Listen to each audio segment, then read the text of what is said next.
Llevé la laptop rota de mi hijo a reparar, pero cuando el técnico terminó el trabajo, me llevó a un rincón del local y me susurró con urgencia: «Señora, no debería meterme en esto, pero usted tiene que ver lo que encontré aquí». Cuando me mostró la pantalla, sentí que me flaqueaban las piernas. Lo que vi en esa computadora cambiaría mi vida para siempre. Pero antes de continuar, asegúrate de estar suscrito al canal y escribe en los comentarios: ¿desde dónde estás viendo este video? Nos encanta saber hasta dónde llegan nuestras historias.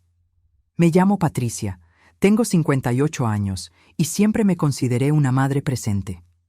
Vivo en Guadalajara con mi esposo Roberto, de 60 años, y hasta hace 3 semanas creía conocer perfectamente a mi único hijo, Diego. Él tiene 32 años, es ingeniero y trabaja en una empresa multinacional. Siempre fue un hijo ejemplar, o al menos eso era lo que yo pensaba. Todo comenzó un martes común de octubre. Diego apareció en casa a media tarde, lo cual ya era extraño porque normalmente trabajaba hasta tarde. Traía su laptop vieja, esa que usaba desde la universidad, toda rayada y con calcomanías descoloridas. «Mamá, ¿me puedes hacer un favor?», preguntó, pareciendo apurado. «Esta laptop se cayó y se rompió la pantalla. Necesito que funcione porque tiene unos archivos importantes, pero no tengo tiempo de llevarla a arreglar. ¿Conoces algún técnico de confianza?». Me pareció un poco extraña la situación. Diego siempre fue extremadamente cuidadoso con sus aparatos electrónicos, casi obsesivo. Verlo con una laptop rota era inusual, pero no cuestioné mucho. Al fin y al cabo, los accidentes pasan.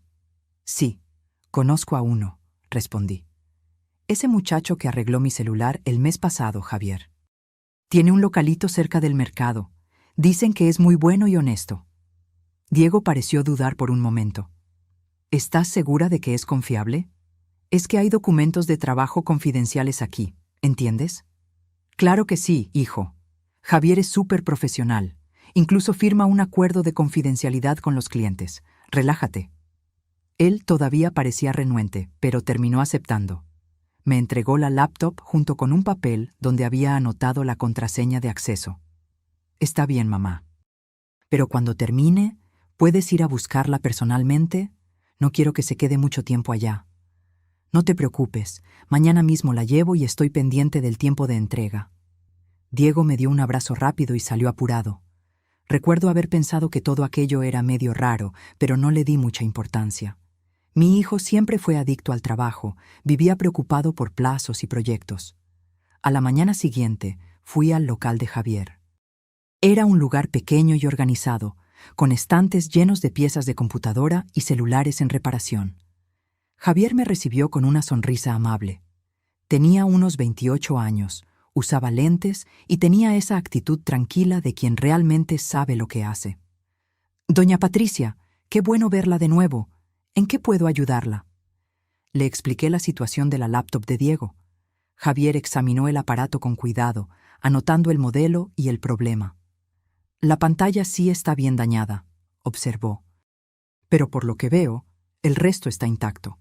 Voy a necesitar pedir una pantalla nueva, pero puedo resolverlo en unos 3 días hábiles». «Perfecto. ¿En cuánto me va a salir?». Me dio un presupuesto razonable y autoricé el servicio. Le di el papel con la contraseña que Diego me había dado, explicándole que necesitaría probar el equipo después de la reparación. «Sin problemas, doña Patricia. Le llamo en cuanto esté lista». Regresé a casa y le avisé a Diego por mensaje que la laptop estaba con el técnico. Él respondió rápidamente: «Ok, mamá, gracias. Avísame cuando quede lista».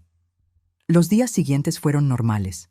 Roberto y yo aprovechamos para hacer algunas reparaciones en la casa, cosas sencillas que veníamos posponiendo. Diego llamaba de vez en cuando para saber si la laptop estaba lista, siempre con ese tono de urgencia en la voz. El viernes por la tarde sonó mi celular. Era Javier. «Doña Patricia, la laptop está lista. ¿Puede venir a buscarla?». «Qué bueno. Paso por ahí en 1 hora». Agarré mi bolsa y manejé hasta el local. Cuando llegué, Javier estaba solo.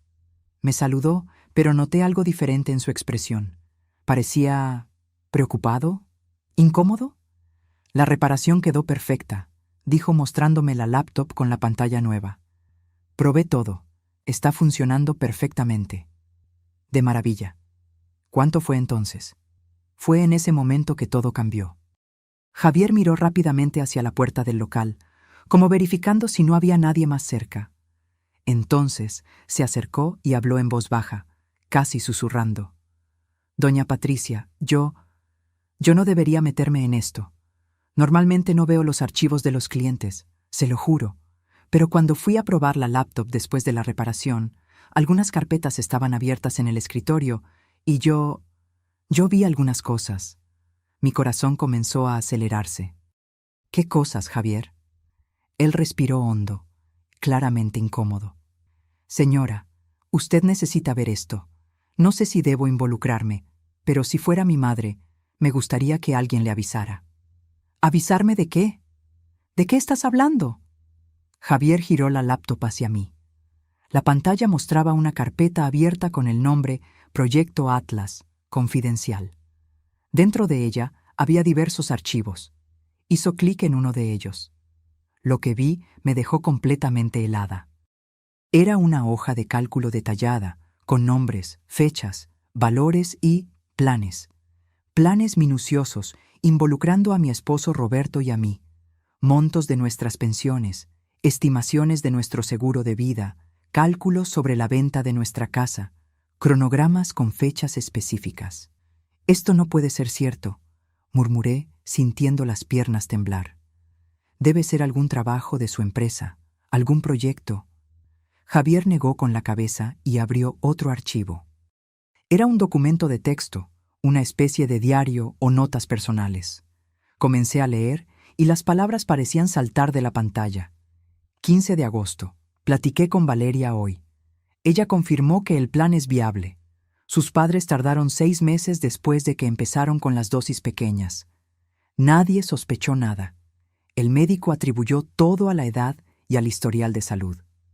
Mi vista se nubló. Continué leyendo, cada línea siendo una puñalada en mi corazón. 22 de agosto. Necesito ser más cuidadoso. Mi mamá es demasiado observadora. Voy a empezar despacio, como sugirió Valeria. Primero papá, que es menos atento. Mamá solo después, cuando ya estemos más cerca del objetivo.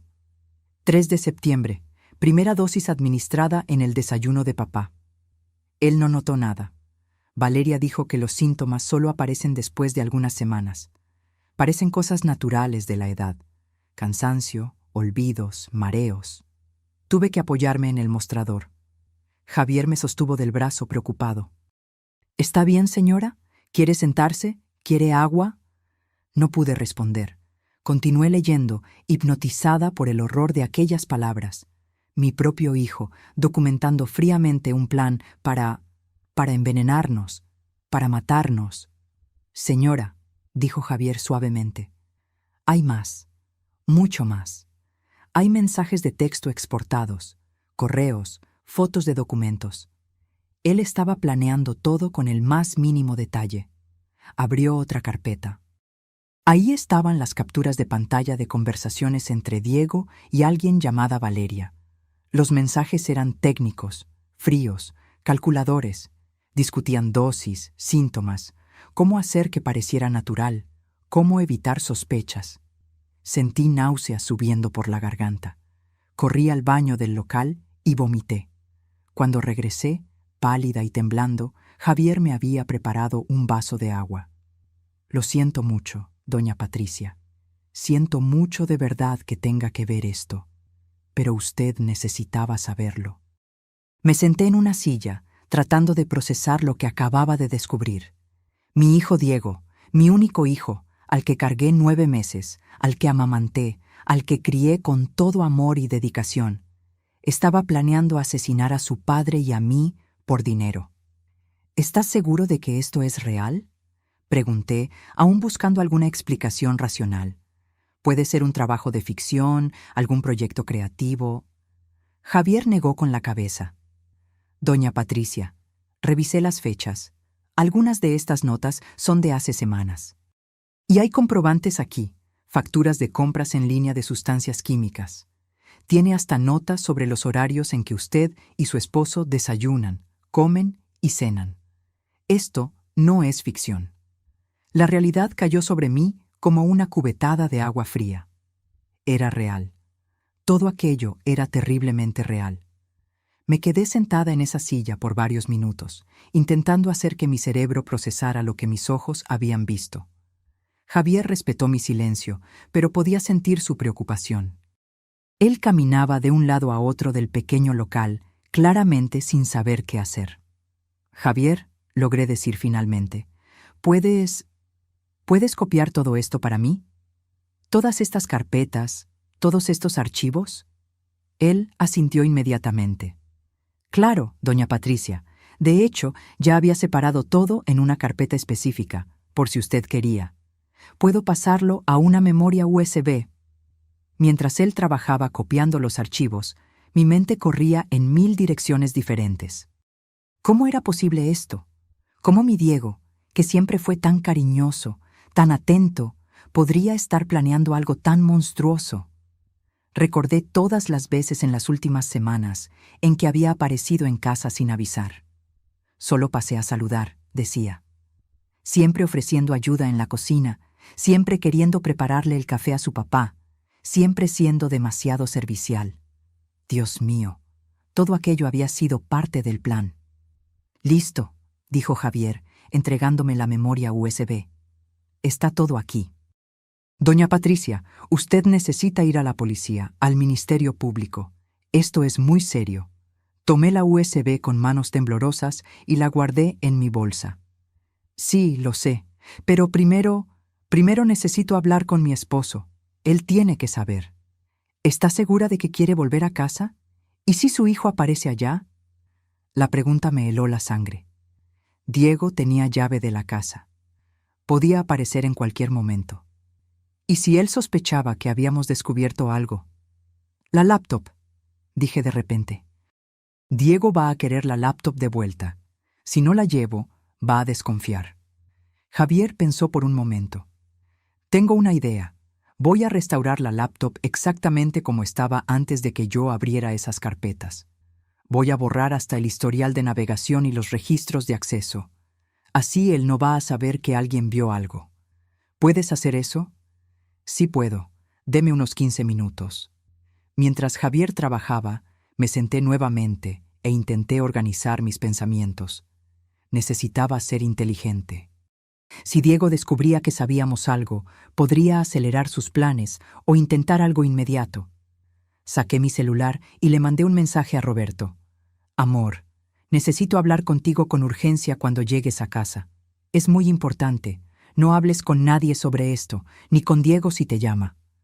Roberto respondió casi inmediatamente. «¿Está todo bien? Me estás preocupando». «Estoy bien, pero es serio. Te cuento cuando llegue». 15 minutos después, Javier me entregó la laptop. «Listo. Está exactamente como la encontré cuando la encendí por primera vez. Él no va a desconfiar de nada». Pagué por la reparación y le agradecí profundamente. «Javier, gracias. Gracias, de verdad. Tú nos salvaste la vida». Él puso su mano en mi hombro. «¿Va a estar bien, doña Patricia? ¿Quiere que le llame a alguien?» «No, voy a estar bien. Necesito irme ahora». El viaje de regreso a casa fue borroso. Manejé en automático, todavía en estado de shock. Cada semáforo parecía tardar una eternidad. Cuando finalmente me estacioné en la cochera, vi que el coche de Roberto ya estaba ahí. Había llegado más temprano del trabajo. Entré por la puerta de la cocina y encontré a mi esposo sentado a la mesa, visiblemente preocupado. «Patty, ¿qué pasó? Tu mensaje me dejó muy inquieto». Puse la laptop de Diego sobre la mesa y me senté al lado de Roberto. Respiré hondo, intentando encontrar las palabras correctas. «¿Cómo le cuentas a tu esposo que el hijo de ustedes está planeando matarlos? Roberto, necesito que mantengas la calma y me escuches hasta el final. ¿Está bien?» Su expresión se volvió aún más preocupada. «Me estás asustando». «Lo sé. Perdóname. Pero necesitas ver una cosa». Saqué mi laptop personal Inserté la memoria USB que Javier me había dado y abrí los archivos. Uno por uno, le mostré todo a Roberto. Las hojas de cálculo, las notas, las conversaciones, los comprobantes. Vi el rostro de mi esposo pasar por todas las emociones posibles. Confusión inicial, incredulidad, horror, dolor profundo y finalmente una rabia contenida que raramente veía en él. «Esto no puede ser verdad», susurró con la voz quebrada. «Nuestro hijo, nuestro Diego». Yo tampoco quería creerlo, respondí tomando sus manos. «Pero es real, Roberto. Todo esto es real». Se levantó bruscamente tirando la silla. ¿Nos estaba envenenando? Él estaba... Dios mío, Patty. Los mareos que he sentido en las últimas semanas. Fue como si una bomba explotara en mi cabeza. Roberto se había quejado de mareos, cansancio inexplicable. Hasta una caída que tuvimos la semana pasada, que atribuimos a la edad. «Tenemos que ir al hospital», dije, levantándome también. «Ahora. Necesitamos hacer análisis de sangre, verificar si hay alguna sustancia en tu organismo». «¿Y tú, Patty? ¿Tú también te sientes mal?» Me detuve a pensar. No, yo no. Pero según las notas de Diego, el plan era empezar con Roberto primero. Yo vendría después. Voy a hacerme los análisis también, por precaución. Pero Roberto, antes de irnos al hospital, necesitamos decidir qué hacer. Si Diego se entera de que descubrimos... «Vamos directo al Ministerio Público», dijo Roberto con firmeza. «Ahora mismo. No voy a esperar ni un minuto más». «Pero, ¿y si no nos creen? ¿Y si piensan que estamos exagerando, que es solo un malentendido?» Roberto señaló la pantalla de la laptop. «¿Malentendido?» «Patty, está todo documentado aquí». Él detalló todo, como un idiota. Creía que nunca sería descubierto. Tenía razón. Pero algo aún me incomodaba. «Roberto, ¿quién es esa Valeria que aparece en los mensajes?» Ella habla como si ya hubiera hecho esto antes. Volvimos a los archivos y comenzamos a buscar más información sobre ella. Encontramos fotos, conversaciones, hasta una dirección. Valeria Fernández, 29 años, novia de Diego desde hace 8 meses. 8 meses, murmuré. Está con ella hace 8 meses y nunca nos la presentó. En las conversaciones quedaba claro que Valeria era la mente detrás de todo. Ella sugería los métodos, ella calmaba a Diego cuando él mostraba dudas, ella planeaba cada detalle. En un mensaje particularmente impactante, ella escribía: «Amor, yo sé que es difícil al principio. Fue difícil para mí también cuando lo hice con mis papás. Pero después vas a ver que fue la mejor decisión. Piensa en nuestra vida después, con toda esa lana. Vamos a poder viajar por el mundo, comprar esa casa que sueñas. Vale la pena». «Ella mató a sus propios padres», dijo Roberto, con horror evidente en la voz. «Y le está enseñando a nuestro hijo a hacer lo mismo». Buscamos más información sobre Valeria Fernández en línea. Encontramos noticias antiguas de un periódico de Puerto Vallarta sobre la muerte misteriosa de una pareja, Héctor y Silvia Fernández, hace 3 años. La policía había investigado, pero archivó el caso por falta de pruebas. La única hija de la pareja, Valeria, heredó todo: una casa de alto nivel, inversiones, un departamento en la playa. «Ella ya hizo esto antes», dije, sintiendo un escalofrío recorrer mi espalda. «Y salió impune. Ahora está usando a nuestro hijo para hacerlo de nuevo». Roberto estaba visiblemente afectado. Caminó hasta la ventana y se quedó mirando hacia afuera, con las manos temblando. ¿Cómo se involucró nuestro hijo con una persona así? ¿Cómo no nos dimos cuenta? Esa era la pregunta que más me atormentaba. ¿Dónde nos habíamos equivocado como padres? ¿Qué señales dejamos pasar? «No tenemos tiempo para esto ahora», dije tratando de mantenerme enfocada. «Necesitamos actuar. Voy a llamar a la policía». Pero antes de que pudiera tomar el teléfono, oímos el sonido inconfundible de una llave en la cerradura de la puerta principal. Diego estaba llegando. Roberto y yo intercambiamos miradas aterrorizadas. En un movimiento rápido, cerré todos los archivos de la laptop y arranqué la USB, tirándola dentro de mi bolsa. Roberto enderezó la silla que había tirado. «Actúa normal», le susurré. «No puede sospechar nada».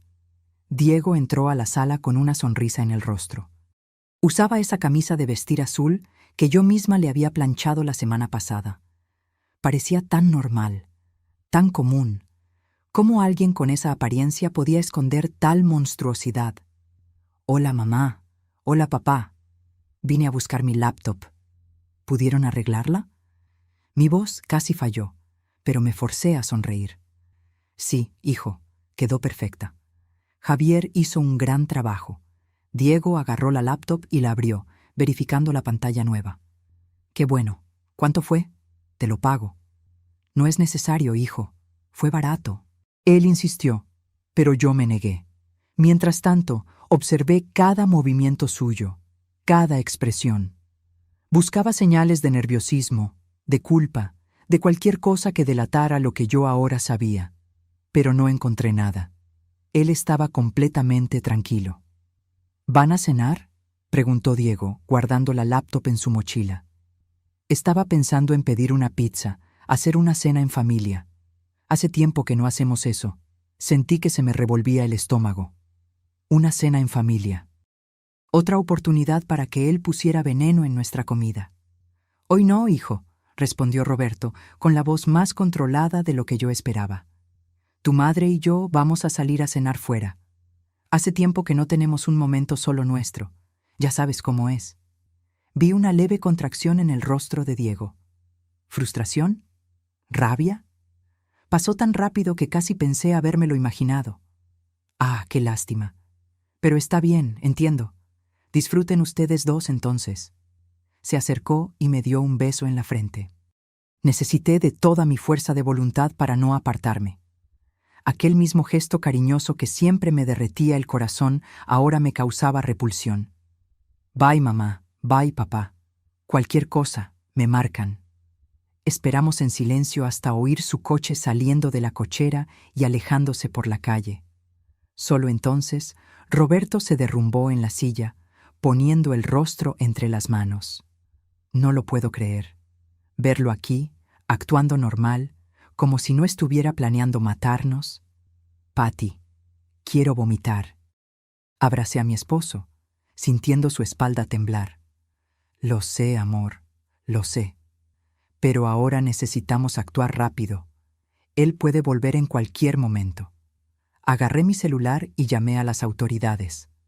Expliqué brevemente la situación y me orientaron a ir al Ministerio Público más cercano para levantar una denuncia. En el camino, paramos primero en un hospital. Explicamos la situación a un médico de urgencias, que inmediatamente tomó muestras de sangre de Roberto y mías también, por precaución. Los exámenes toxicológicos tardarían algunos días, pero el médico nos orientó a evitar cualquier comida o bebida a la que Diego pudiera tener acceso.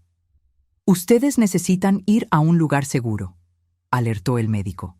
«Si lo que están diciendo es verdad, y hay evidencias de eso, corren peligro real».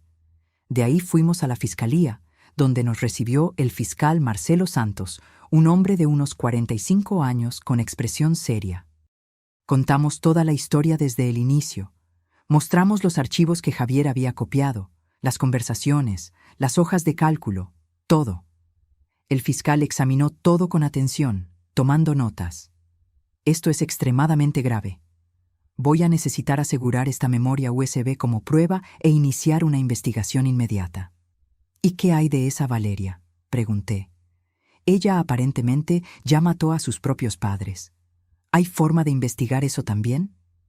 El fiscal hizo más anotaciones. «Voy a ponerme en contacto con la Fiscalía de Jalisco y solicitar información a Puerto Vallarta sobre aquel caso. Si logramos probar una conexión, podemos reabrir la investigación». Pasamos las siguientes 3 horas en el Ministerio Público, dando declaraciones detalladas, firmando documentos, respondiendo preguntas. El fiscal fue minucioso, queriendo saber cada detalle desde cuando empezamos a notar cambios en el comportamiento de Diego. «Ustedes no pueden volver a casa esta noche», dijo finalmente el fiscal. «Voy a solicitar protección policial, pero por ahora sugiero que se queden en un hotel. Usen efectivo, no tarjeta. para no dejar rastros. Y no le cuenten a nadie dónde están, ni a familiares. Salimos de la fiscalía y ya era casi medianoche.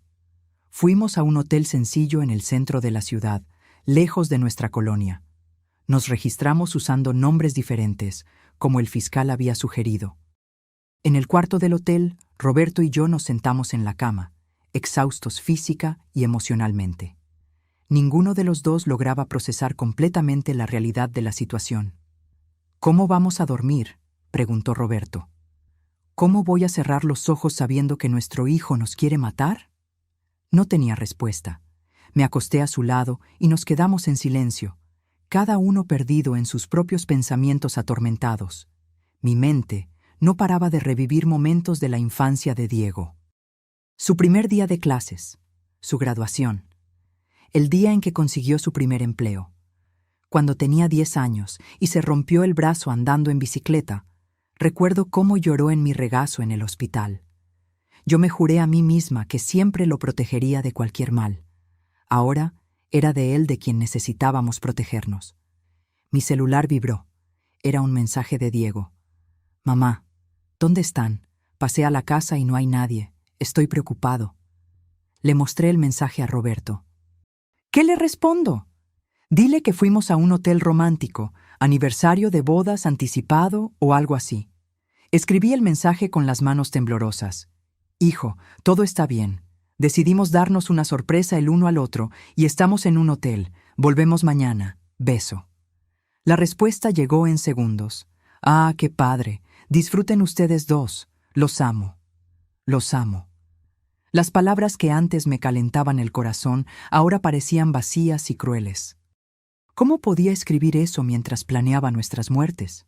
Finalmente, de madrugada, logré dormir por pura extenuación. Mi sueño fue agitado, lleno de pesadillas donde Diego aparecía con diferentes rostros, a veces como el niño amoroso que yo conocía, otras como un extraño de ojos fríos. Desperté temprano con mi celular sonando. Era el fiscal Santos. «Doña Patricia, necesito que usted y su esposo vengan a la fiscalía ahora. Tenemos novedades importantes». 20 minutos después, estábamos sentados en la oficina del fiscal. Tenía una expresión sombría. «Conseguimos resultados preliminares de los exámenes toxicológicos del señor Roberto», comenzó. «Fueron encontrados rastros de sustancias tóxicas en su sangre. Específicamente, pequeñas cantidades de arsénico y otro compuesto químico que usualmente causa síntomas neurológicos». Roberto se puso pálido. «Entonces es verdad, realmente me estaba envenenando». «Sí, y hay más». Nos pusimos en contacto con Puerto Vallarta. El caso de la muerte de los padres de Valeria Fernández se está reabriendo. En su momento hubo sospechas de envenenamiento, pero los cuerpos habían sido cremados antes de que se pudieran hacer exámenes más detallados. Ahora, con las evidencias que ustedes trajeron, tenemos base para una nueva investigación. ¿Y Diego?, pregunté. ¿Qué va a pasar con él? El fiscal respiró hondo. «Vamos a necesitar detenerlo, doña Patricia. Tenemos pruebas suficientes de tentativa de homicidio. La cuestión es, ¿ustedes quieren estar presentes cuando hagamos el arresto?». La pregunta del fiscal resonó en mi cabeza. ¿Yo quería estar presente cuando arrestaran a mi hijo? Parte de mí quería confrontarlo, mirarlo a los ojos y preguntarle por qué. Otra parte de mí quería estar lo más lejos posible. Quería despertar y descubrir que todo no era más que una pesadilla horrible. «Yo quiero estar ahí», dijo Roberto, sorprendiéndome. Su voz estaba firme, determinada. «Necesito mirarlo a los ojos y saber por qué». El fiscal asintió. «Entiendo.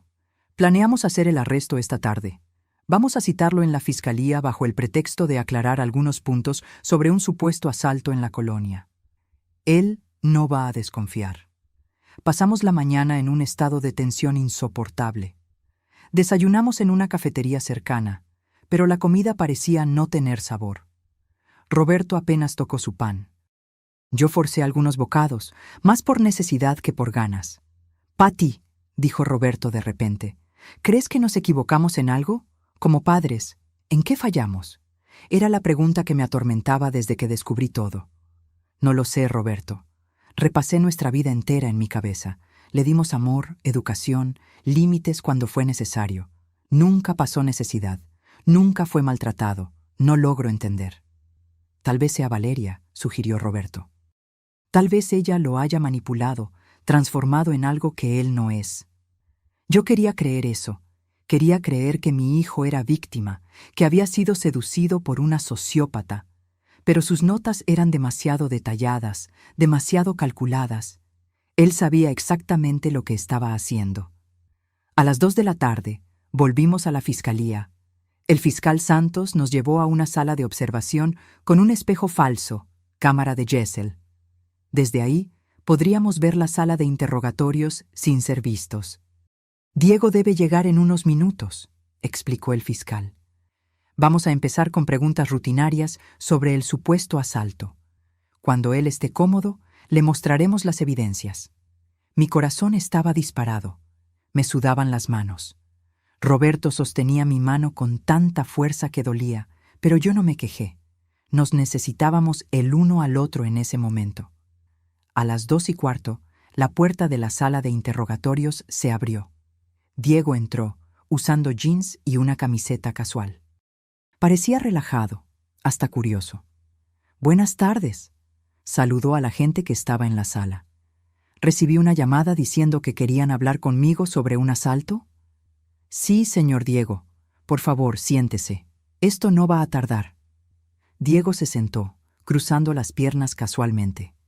Estaba tan tranquilo, tan confiado.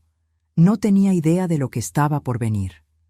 El agente comenzó con preguntas banales sobre dónde estaba Diego en determinada noche, si conocía a ciertas personas del barrio. Diego respondía con paciencia, creyendo todo medio extraño, pero no desconfiaba. Entonces, el agente cambió de táctica. «Señor Diego, ¿usted conoce a una persona llamada Valeria Fernández?» Vi el cuerpo de Diego ponerse tenso por una fracción de segundo antes de recomponerse. «Sí la conozco. Es mi novia». «¿Por qué? ¿Hace cuánto tiempo están juntos?» «Unos 8 meses. ¿Pero qué tiene que ver eso con un asalto?» El agente ignoró la pregunta. «¿Usted tiene una laptop, correcto? ¿Una laptop vieja que recientemente fue a reparación?» La expresión de Diego cambió. Primero confusión, después el inicio de una preocupación. «Sí, tengo. Mi mamá la llevó a arreglar. Pero no entiendo». El técnico que arregló su laptop encontró algunos archivos interesantes, señor Diego. Archivos que sugieren que usted está planeando asesinar a sus propios padres. El silencio que siguió fue ensordecedor. Diego se quedó completamente inmóvil, el color huyendo de su rostro. Por largos segundos no dijo nada. Apenas miró a la gente con los ojos muy abiertos. Eso es ridículo», logró decir finalmente, pero su voz estaba débil. «Debe haber algún error». El agente puso una carpeta sobre la mesa y comenzó a sacar hojas de adentro. Impresiones de los archivos que Javier había copiado.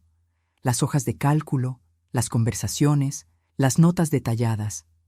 «Esta es su laptop, ¿no es así? ¿Esta es su contraseña de acceso? ¿Estos son sus archivos?» Diego miró los papeles y vi el momento exacto en que se dio cuenta de que estaba acabado. Su rostro pasó de pálido a gris. Sus manos comenzaron a temblar. Yo puedo explicar». «Por favor, explique entonces. Explique las hojas de cálculo detallando el valor del seguro de vida de sus padres. Explique las notas sobre dosis de veneno. Explique las conversaciones con su novia sobre cómo hacer parecer una muerte natural». Diego cerró los ojos. Cuando los abrió nuevamente, había lágrimas en ellos. «Ustedes no entienden. Valeria, ella me convenció. Dijo que era la única forma de tener una vida mejor. Ella ya lo había hecho antes. Dijo que era fácil, que nadie descubriría. ¿Entonces usted admite que estaba planeando asesinar a sus padres?» Un largo silencio. Entonces, casi en un susurro: «Sí». Sentí mis piernas flaquear. Oír aquella confirmación, aun sabiendo ya la verdad, fue como recibir un golpe en el estómago. Roberto a mi lado dejó escapar un sollozo ahogado.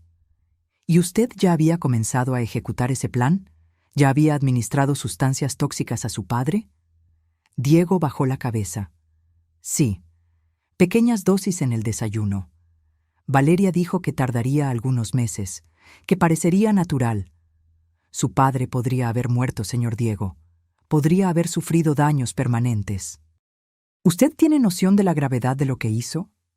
Las lágrimas de Diego ahora corrían libremente por su rostro. Lo sé y yo... Dios, ¿qué hice? ¿En qué me convertí? El agente hizo una señal, y 2 policías entraron a la sala. Diego Méndez, queda usted detenido por tentativa de homicidio calificado. Tiene derecho a guardar silencio. Todo lo que diga puede ser usado en su contra. Mientras leían sus derechos, Diego miró alrededor de la sala, como si buscara una salida. Sus ojos pasaron por el espejo falso, y por un momento irracional pensé que podía verme. Mi mamá, dijo de repente interrumpiendo a la gente. Mi papá. ¿Ellos saben? Ellos saben todo. De hecho, están aquí. Diego se puso lívido. No, por favor, no. Necesito hablar con ellos. Necesito explicar. Creo que ya explicó lo suficiente, señor Diego. Cuando le pusieron las esposas, algo dentro de mí se rompió. Ver a mi hijo así, esposado como un criminal común, fue un dolor que yo no sabía que existía. Roberto me sostuvo mientras yo rompía en llanto. El fiscal Santos entró a la sala de observación. ¿Ustedes quieren hablar con él? Miré a Roberto. Él negó con la cabeza. Todavía no. No puedo. Todavía no. Entiendo. Será transferido al reclusorio hoy mismo. Valeria Fernández también será detenida. Encontramos evidencias suficientes para acusarla no solo de complicidad en este caso, sino también de homicidio en el caso de sus padres. Los días siguientes pasaron en una neblina surrealista. Roberto y yo volvimos a casa, pero la casa no parecía la misma. Cada habitación guardaba recuerdos que ahora estaban manchados por la traición. La cocina donde Diego nos envenenó. La sala donde se sentaba y platicaba con nosotros, fingiendo preocupación. Su cuarto, por cuya puerta yo no podía ni pasar. Los resultados completos de los análisis de Roberto llegaron. Además del arsénico, había rastros de otros 2 compuestos tóxicos. El médico explicó que, si hubiera continuado siendo envenenado por más semanas, Roberto probablemente habría sufrido daños permanentes en el hígado y los riñones. Posiblemente hasta una falla orgánica. Tuvo suerte, dijo el médico. Mucha, mucha suerte. Suerte. Qué palabra tan extraña para descubrir que tu hijo te quiere matar. La noticia se filtró a la prensa. De alguna forma, algún periodista descubrió la historia y pronto estábamos en todos los noticieros. Hijo planeaba asesinar padres por herencia. Ingeniero preso por tentativa de homicidio de sus propios padres. Novia lo convenció de matar a la familia. Nuestra casa fue sitiada por reporteros. Tuvimos que contratar seguridad privada solo para poder salir. Vecinos que antes nos saludaban, ahora nos miraban con una mezcla de lástima y curiosidad morbosa. Decidimos que no daríamos entrevistas. Nuestro dolor era nuestro, no entretenimiento público. Una semana después del arresto, recibimos una carta de Diego. El reclusorio la había enviado después de verificar que no contenía nada inadecuado. Roberto quiso tirarla a la basura sin leer, pero yo necesitaba saber qué tenía que decir. La carta era corta, escrita con la caligrafía familiar. Mamá y papá, sé que no merezco perdón. Sé que lo que hice es imperdonable. Pero necesito que sepan que me arrepiento profundamente. No fueron ustedes los que fallaron como padres. Fui yo quien falló como hijo. Valeria.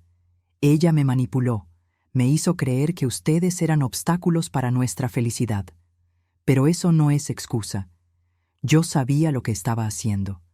Yo elegí hacerlo. Voy a pasar el resto de mi vida intentando entender cómo llegué a este punto. cómo me convertí en alguien capaz de planear la muerte de las dos personas que más me amaron en el mundo. Si pudiera volver atrás, si pudiera deshacer todo, pero no puedo. Solo quería que supieran que, a pesar de todo, a pesar de toda mi monstruosidad, parte de mí todavía los ama, y parte de mí murió cuando me di cuenta de en lo que me había convertido. Diego. Doblé la carta lentamente. No había lágrimas. Había llorado tanto en los últimos días que parecía no tener más lágrimas para derramar. «¿Qué vas a hacer con eso?», preguntó Roberto. «Guardarla, creo. No sé. Tal vez un día logre leerla sin sentir esto». Señalé mi pecho, donde un dolor constante se había instalado. Nuestra abogada, la licenciada Claudia, vino a visitarnos. Trajo noticias sobre el caso. Valeria está intentando echarle toda la culpa a Diego. Dice que él era el cerebro de todo, que ella apenas estaba de acuerdo con lo que él decía por miedo. Pero tenemos las conversaciones, las evidencias. Nadie le está creyendo. ¿Y el caso de sus padres?, pregunté. Se está reabriendo. Con base en las nuevas evidencias y en el patrón de comportamiento, hay una buena posibilidad de que sea acusada formalmente por el asesinato de ellos también. ¿Cuánto tiempo les van a dar?, quiso saber Roberto. La licenciada Claudia suspiró.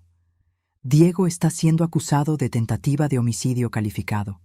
Con las circunstancias agravantes, las víctimas siendo los propios padres, premeditación, uso de veneno. Él puede recibir de 15 a 30 años. Valeria, si es condenada por el asesinato de sus padres también, puede recibir la pena máxima, prácticamente cadena perpetua. 30 años. Diego tendría casi 65 años cuando saliera. Toda su vida desperdiciada. El juicio estaba marcado para dentro de 3 meses. Hasta entonces tendríamos que convivir con la prensa, con las miradas, con el dolor. Comenzamos a ir a terapia. Primero individualmente, después en pareja. La terapeuta, doctora Sofía, fue paciente con nosotros. No intentó forzar la aceptación o el perdón. Apenas nos ayudó a procesar, un día a la vez. Ustedes pasaron por un trauma profundo, explicó en una sesión. No solo por la traición, sino por la ruptura completa de la confianza en la persona que debería ser más confiable. Eso toma tiempo para sanar. Tal vez nunca sane completamente. No puedo ni mirar fotos de él, confesé. Guardé todo, todos los álbumes, todas las fotos de la sala. No soporto ver su cara. Eso es normal. Ahora, él representa dolor. Con el tiempo, tal vez logres separar al Diego que conociste de aquel que planeó matarte. O tal vez no, y eso está bien también. Roberto tenía sus propias cuestiones. Él se culpaba por no haber notado los síntomas del envenenamiento, por haber confiado demasiado. ¿Cómo no me di cuenta?, repetía constantemente. Los mareos, el cansancio, los olvidos. Creí que era solo la edad, estrés. ¿Cómo fui tan ciego? Confiaste en tu hijo, respondió la doctora Sofía. Eso no es ceguera, es amor. Y él usó ese amor contra ti. La culpa no es tuya. 2 semanas después del arresto, la madre de Valeria nos buscó. Doña Lourdes era una mujer frágil, de unos 60 años, que parecía cargar el peso del mundo en los hombros. «Necesitaba hablar con ustedes», dijo cuando la recibimos en casa. «Necesitaba decir que lo siento mucho. Mucho de verdad. Me quedé desconcertada. Usted no tiene la culpa de lo que hizo su hija». «Pero yo debería haber visto las señales», dijo con lágrimas en los ojos. «Cuando Héctor y Silvia murieron, cuando mi hija heredó todo tan rápidamente, yo desconfié. Pero no quise creer. No quise aceptar que mi propia hija pudiera ser capaz de eso». Ella contó que Valeria siempre fue diferente, incluso de niña. No demostraba empatía, manipulaba a las personas, mentía compulsivamente. Doña Lourdes creía que era solo una etapa que iba a cambiar con la madurez. «Pero empeoró», confesó doña Lourdes. «Y cuando Héctor y Silvia murieron, lo supe. En el fondo, lo supe. pero no tuve el valor de hacer nada. Y ahora ella destruyó más vidas, completé. Doña Lourdes asintió, llorando abiertamente. Lo siento mucho.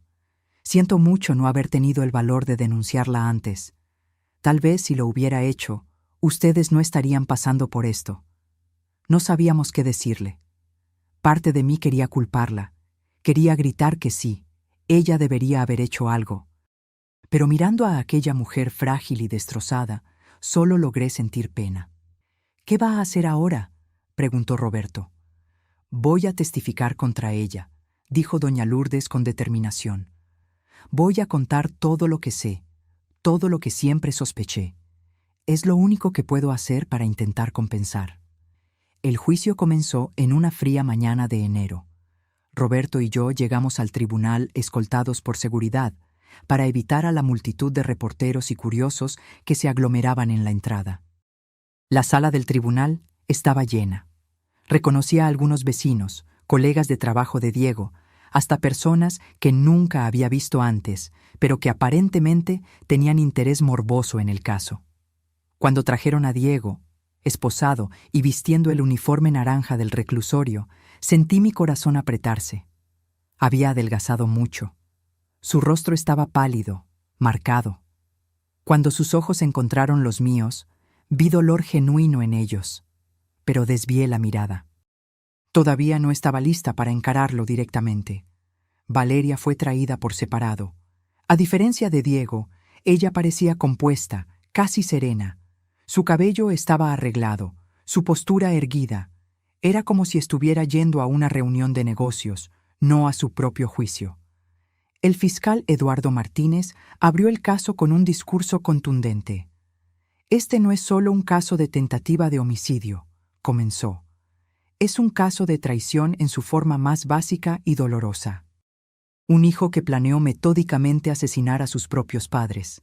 Una mujer que ya había matado antes y que sedujo a un joven para hacer lo mismo. Vamos a probar, más allá de cualquier duda razonable, que Diego Méndez y Valeria Fernández son culpables de los crímenes por los cuales son acusados». La defensa de Diego, el licenciado Gómez, intentó una estrategia de manipulación psicológica. «Diego Méndez es una víctima», argumentó. «Víctima de una mujer manipuladora que lo sedujo y lo convenció de hacer cosas que jamás habría hecho solo. Mi cliente era un hombre bueno, un ingeniero respetado, hasta conocer a Valeria Fernández. Por otro lado, la defensa de Valeria fue en la dirección opuesta, culpando a Diego por todo y alegando que ella era una novia inocente que estaba siendo incriminada falsamente. Los días siguientes fueron una tortura. Tuvimos que escuchar testigos, peritos, relatos detallados de cómo Diego había planeado nuestras muertes. El perito toxicólogo explicó en términos técnicos cómo el arsénico y los otros compuestos que Diego usó actuaban en el organismo, causando daños progresivos a los órganos. Si continuara siendo administrado, explicó el perito, el señor Roberto tendría aproximadamente 2 meses de vida. La muerte parecería natural, falla múltiple de órganos, común en personas de edad avanzada. Javier, el técnico en informática, fue llamado a testificar. Explicó cómo encontró los archivos, cómo inicialmente dudó en contarnos, pero su conciencia no le permitió quedarse en silencio. «Yo vi las hojas de cálculo, las notas, las conversaciones», dijo Javier. «No había duda de lo que estaba siendo planeado. Me habría sentido responsable si no le hubiera avisado a doña Patricia. Cuando llegó mi turno de testificar, subí al estrado con las piernas temblorosas. El fiscal me guió gentilmente a través del relato, desde el día en que Diego pidió que llevara la laptop a reparar hasta el momento en que vi los archivos. «¿Cómo se sintió al descubrir que su hijo estaba planeando matarla?», preguntó el fiscal. Miré directamente a Diego mientras respondía. Me sentí como si me hubieran arrancado el corazón del pecho, como si el hijo que conocí hubiera muerto y sido sustituido por un extraño. Vi lágrimas escurriendo por el rostro de Diego, pero continué. Yo cargué a este niño en mi vientre. Pasé noches en vela cuando estaba enfermo. Celebré cada logro suyo, y él planeaba fríamente envenenarme, matarme solo por dinero. El fiscal entonces me mostró algunas de las impresiones de los archivos. ¿Usted reconoce esto? Sí, son las hojas de cálculo que Diego hizo calculando el valor de nuestro seguro de vida, de la casa, de nuestros ahorros. ¿Y esto? Las conversaciones entre él y Valeria, discutiendo dosis de veneno, síntomas, cómo hacer parecer muerte natural. Fue demasiado doloroso. Tuve que hacer varias pausas para recomponerme. El juez fue comprensivo, permitiendo que tomara agua, respirara hondo. El abogado de Diego intentó hacerme parecer una madre vengativa, pero no funcionó. Los hechos eran los hechos. Las evidencias estaban ahí. Roberto testificó al día siguiente. Él fue más contenido que yo, más enfocado en los hechos. Pero cuando el fiscal preguntó cómo se sentía sobre que su hijo intentara envenenarlo, Roberto finalmente dejó aparecer la emoción. «Yo le enseñé a este niño a andar en bicicleta», dijo, con la voz quebrada.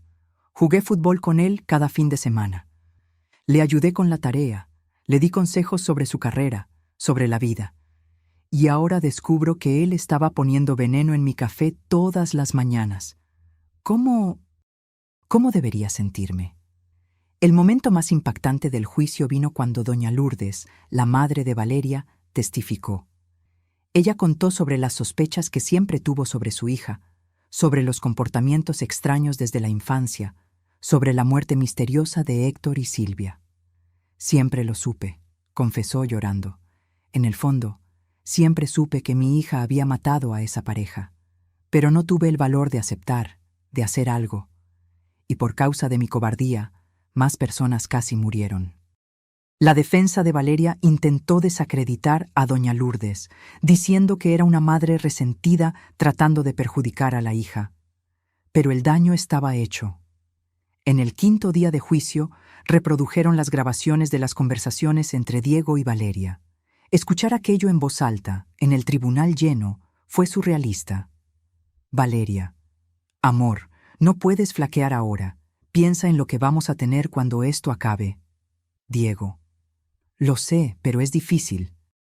Cada vez que veo a mi papá, pienso que lo estoy envenenando». Valeria: «¿Y qué? Él es viejo. Iba a morir en algunos años de cualquier forma. Solo estás acelerando lo inevitable y haciéndolo de una forma que él no va a sufrir». Diego: «¿Y mi mamá?» Valeria: «Después de tu papá, ella va a ser fácil. Va a estar frágil, triste. Nadie va a pensar que es raro si ella también se enferma. Solo necesitas tener paciencia». La sala se quedó en completo silencio mientras las grabaciones sonaban. Yo no podía mirar a Diego. No podía ver su expresión mientras escuchaba su propia voz planeando nuestra muerte. Cuando tocaron la parte donde Valeria hablaba sobre cómo había matado a Héctor y Silvia, la reacción fue audible. Murmullos, exclamaciones ahogadas de shock. Valeria: «Me tomó unos 4 meses con el señor. Empecé muy despacio, dosis mínimas. Empezó a tener mareos, confusión. El médico creyó que era Alzheimer temprano. Mi mamá, Silvia, tardó 6 meses.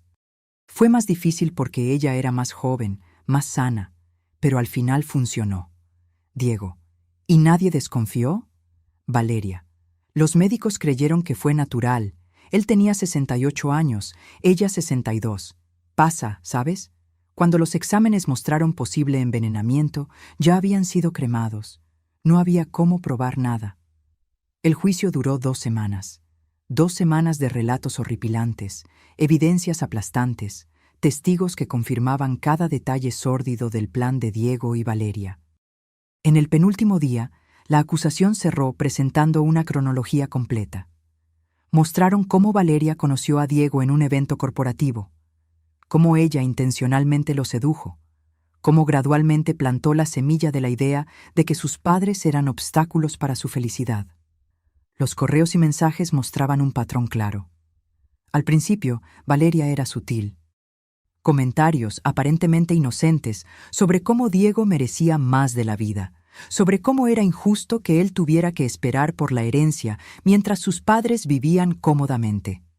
Gradualmente, las sugerencias se volvieron más directas. ¿Y si hubiera una forma de que tuvieran todo ahora?, escribió ella en un mensaje. ¿Y si no necesitaras esperar décadas? Diego inicialmente resistió. ¿De qué estás hablando? ¿Matar a mis papás? ¿Estás loca? Pero Valeria era persistente. Ella compartió artículos sobre casos de envenenamiento que nunca fueron descubiertos. Habló sobre cómo se había quedado libre y rica cuando Héctor y Silvia murieron. Pintó un cuadro seductor de una vida de lujo y libertad. Y lentamente, Diego cedió. El primer mensaje donde él estuvo de acuerdo con el plan fue fechado hace 6 meses. Ok, vamos a hacer esto, pero tiene que ser perfecto. No puede haber errores. 6 meses. Él venía planeando matarnos desde hace 6 meses. Cuando llegó el turno de la defensa de presentar sus alegatos finales, el abogado de Diego se enfocó enteramente en la manipulación de Valeria. «Damas y caballeros del jurado», discursó, «mi cliente es culpable, sí, pero él es también una víctima. Víctima de una sociópata calculadora que lo sedujo y manipuló, que usó su amor por ella para transformarlo en un instrumento de muerte». Presentó informes psicológicos mostrando que Diego estaba en profunda depresión, que se arrepentía genuinamente, que había intentado suicidarse 2 veces en el reclusorio desde el arresto. Diego Méndez no es un monstruo, argumentó el abogado. Es un hombre que cometió errores terribles bajo la influencia de un verdadero monstruo. Él merece castigo, sí, pero también merece una oportunidad de redención. La defensa de Valeria, por otro lado, intentó argumentar que todo no pasaba de una fantasía, que las conversaciones eran apenas un juego morboso de la pareja, que nunca tuvieron intención real de matar a nadie. ¿Dónde está la prueba de que mi cliente mató a Héctor y Silvia Fernández?, argumentó el abogado. No la hay. Solo especulación basada en conversaciones sacadas de contexto. Pero la acusación contra Valeria, en el caso de los Fernández, era fuerte. Testigos hablaron sobre cómo ella se había comportado de forma extraña durante la enfermedad de ellos, cómo estaba ansiosa por cremar los cuerpos antes de que pudieran hacerse exámenes más detallados, cómo comenzó a gastar la herencia antes incluso del funeral. En el último día, llegó la hora de los alegatos finales de la Fiscalía. El fiscal Eduardo Martínez estaba visiblemente emocionado. Lo que vimos en estas 2 semanas, comenzó, fue la cara más oscura de la naturaleza humana. Una mujer que mató a los padres que la criaron por avaricia. Un hombre que planeó asesinar a los padres que lo amaron incondicionalmente por promesa de riqueza y una vida fácil. Señaló las evidencias, meticulosamente organizadas en una mesa. Esto no es fantasía. Esto no es un juego. Son planes reales, acciones reales, veneno real que causó daños reales al señor Roberto Méndez. Entonces se volvió hacia Diego y Valeria. Ustedes son jóvenes. Ustedes tenían toda una vida por delante. Pero eligieron el camino más fácil, el camino de la traición, del asesinato. Y ahora ustedes deben pagar por las consecuencias de esas elecciones. El jurado se retiró para deliberar. Roberto y yo esperamos en una sala privada. Las horas pasaron con una lentitud torturante. Cada minuto parecía una hora. Finalmente, después de 4 horas, fuimos llamados de vuelta. El jurado tenía un veredicto. Mi corazón estaba en la garganta cuando el presidente del jurado se levantó para leer. En el caso del Estado contra Diego Méndez, por la acusación de tentativa de homicidio calificado, consideramos al acusado culpable.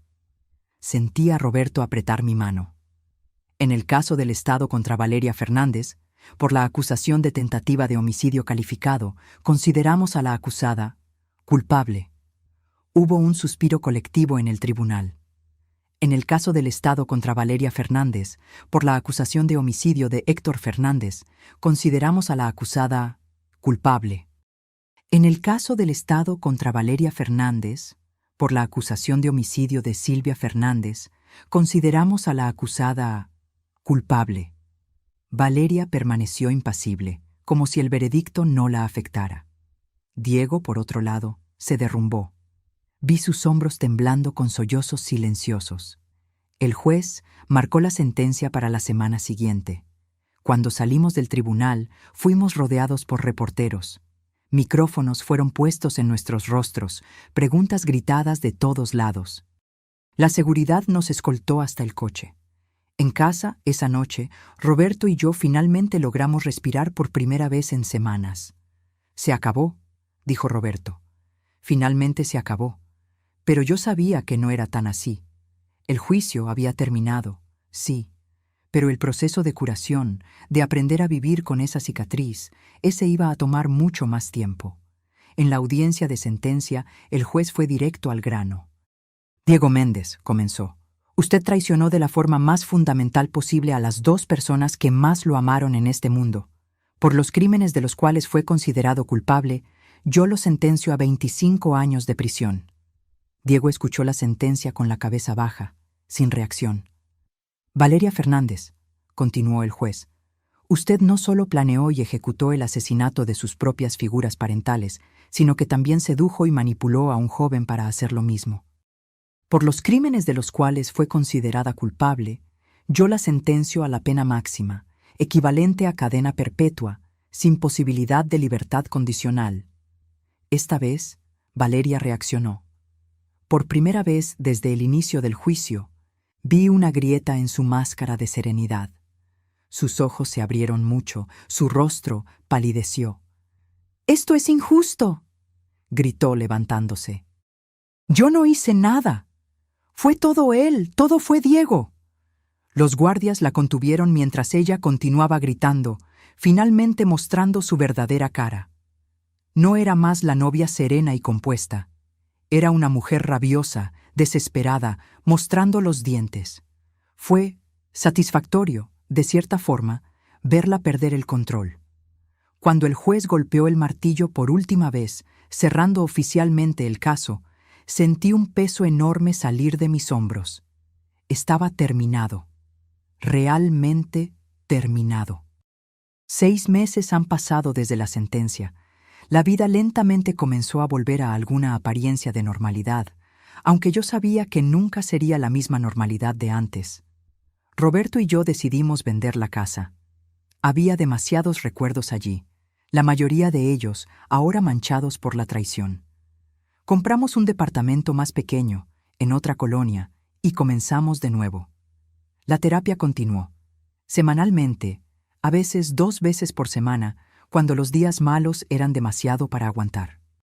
La doctora Sofía nos ayudó a procesar, a entender que no fue culpa nuestra, que hicimos lo mejor que pudimos como padres. «Ustedes dieron amor», repetía. «Dieron educación, estructura, oportunidades. Las elecciones que Diego hizo fueron de él, no de ustedes. Intelectualmente lo entendía. Emocionalmente, aún luchaba con la culpa. ¿Dónde me equivoqué? ¿Qué señales perdí?». Esas preguntas aún me despertaban a las 3 de la mañana. 2 meses después de la sentencia, recibimos otra carta de Diego. Esta vez, Roberto aceptó leerla conmigo. La carta era larga, detallada. Diego hablaba sobre la terapia que estaba haciendo en prisión, sobre cómo estaba finalmente entendiendo la magnitud de lo que había hecho, sobre el arrepentimiento que lo consumía diariamente. «No espero perdón», escribió. «No lo merezco. Pero quiero que sepan que todos los días despierto con la conciencia de lo que casi hice, de qué tan cerca estuve de destruir a las 2 personas más importantes de mi vida». Él hablaba sobre Valeria, sobre cómo ella lo había manipulado, pero también asumía responsabilidad. Ella plantó la semilla, pero yo la regué. Yo la nutrí. Yo elegí creer en las mentiras porque era más fácil que trabajar duro por mi propia vida. Al final de la carta hizo un pedido. «Un día, cuando y si ustedes se sienten listos, me gustaría verlos. No para pedir perdón, solo para mirarlos a los ojos y decirles personalmente cuánto lo siento». Roberto y yo discutimos largamente sobre la carta. «¿Quieres verlo?», pregunté. Roberto se quedó en silencio por un largo tiempo. «No sé, parte de mí quiere, Parte de mí aún ve a aquel niñito que enseñé a andar en bicicleta, pero otra parte ve al hombre que intentó matarnos, completé. Exactamente. Decidimos que no estábamos listos. Tal vez un día lo estaríamos, tal vez nunca. Y estaba bien. La vida siguió. Encontré algún consuelo en el trabajo voluntario, ayudando a otras familias que pasaron por traumas similares. Roberto volvió a pintar, un pasatiempo que había abandonado hace años. Hicimos amigos nuevos, personas que no sabían nuestra historia, que nos veían solo como Patricia y Roberto, no como esa pareja cuyo hijo intentó matarlos. Javier, el técnico en informática, se volvió un amigo cercano. Él sentía que tenía responsabilidad por nosotros, aunque yo siempre le decía que él fue nuestro salvador, no al contrario. Si no me hubieras mostrado aquello, le dije en una comida, Roberto estaría muerto ahora. Yo probablemente también. Tú nos salvaste la vida. Él se apenaba con el elogio, pero era verdad. Su valentía al contarnos, arriesgando meterse en algo que no era de su incumbencia, nos dio la oportunidad de sobrevivir. Un año después de la sentencia, en nuestro aniversario de bodas, Roberto y yo hicimos una pequeña ceremonia de renovación de votos. Solo nosotros dos, un juez y Javier como testigo. En la alegría y en la tristeza, nos dijimos el uno al otro. Nosotros sobrevivimos a la tristeza más profunda. Ahora vamos a enfocarnos en la alegría. No fue un final feliz en el sentido tradicional. Las cicatrices permanecen. Hay días en que el dolor es tan agudo como era al principio. Hay noches en que sueño con Diego de niño y despierto llorando. Pero también hay días buenos. Días en que logro pensar en él y separar al hijo que amé del hombre que intentó matarme. Días en que siento gratitud por estar viva, por tener a Roberto a mi lado, por haber sobrevivido. 2 semanas atrás, tomé una decisión. Escribí una carta para Diego, no ofreciendo perdón. Todavía no estaba lista para eso. Pero reconociendo que recibí sus cartas, que entendía su arrepentimiento. Tal vez un día podamos conversar, escribí. Pero no ahora. Aún duele demasiado. Aún veo tu rostro cuando cierro los ojos y recuerdo todo. Un día, tal vez, pero no hoy. Envié la carta y me sentí más ligera, de alguna forma. Como si hubiera soltado un poco del peso que cargaba. La historia del técnico en informática que me salvó la vida se viralizó en las redes sociales. Javier recibió mensajes del mundo entero elogiando su valentía. Él nunca se acostumbró a la atención, pero creo que se sintió orgulloso de haber hecho lo correcto. Recientemente, la doctora Sofía me preguntó, Patricia, si pudieras volver en el tiempo, ¿qué cambiarías? Lo pensé por un largo tiempo antes de responder. Nada, dije finalmente. Si cambiara cualquier cosa, tal vez Roberto estaría muerto ahora. Tal vez yo lo estaría. Lo que pasó fue horrible, pero nos trajo hasta aquí, vivos. Y eso es lo que importa. Aprendí cosas sobre mí misma que nunca supe. Aprendí que soy más fuerte de lo que pensaba. Aprendí que puedo sobrevivir a lo impensable. Aprendí que el amor verdadero como el que Roberto y yo compartimos, puede resistir hasta la peor tormenta. Diego tendrá su oportunidad de redención si la elige. Es joven todavía. Cuando salga de prisión, aún tendrá tiempo para reconstruir, para intentar hacer algo bueno con el resto de su vida. Valeria probablemente morirá en prisión. Parte de mí siente pena por ella. Qué vida tan terrible debe haber llevado para convertirse en quien se convirtió. Pero la mayor parte siente justicia. En cuanto a nosotros, Roberto y yo estamos viviendo. No solo sobreviviendo, sino realmente viviendo. Viajamos. Reímos. Hacemos planes para el futuro. Las cicatrices están ahí, siempre estarán, pero ya no nos definen. Y cuando miro hacia atrás, a aquel día en el local de Javier cuando él giró la laptop hacia mí y cambió mi vida para siempre, siento gratitud. Gratitud porque él haya tenido valor. Gratitud por haber sobrevivido. Gratitud por cada día que tengo ahora. La vida es preciosa, frágil. Puede ser arrebatada tan fácilmente. Por enfermedad, accidente o por alguien en quien confías completamente. Pero también es resistente. Puede ser reconstruida. Puede encontrar significado incluso después de la peor destrucción. Y eso es lo que estoy haciendo. Reconstruyendo. Un día a la vez. Ahora, si te gustó esta historia, haz clic en suscribirse y dime en los comentarios qué parte te dejó con la boca abierta. Y no olvides convertirte en miembro para tener acceso a videos exclusivos que no subo aquí. Te espero allá.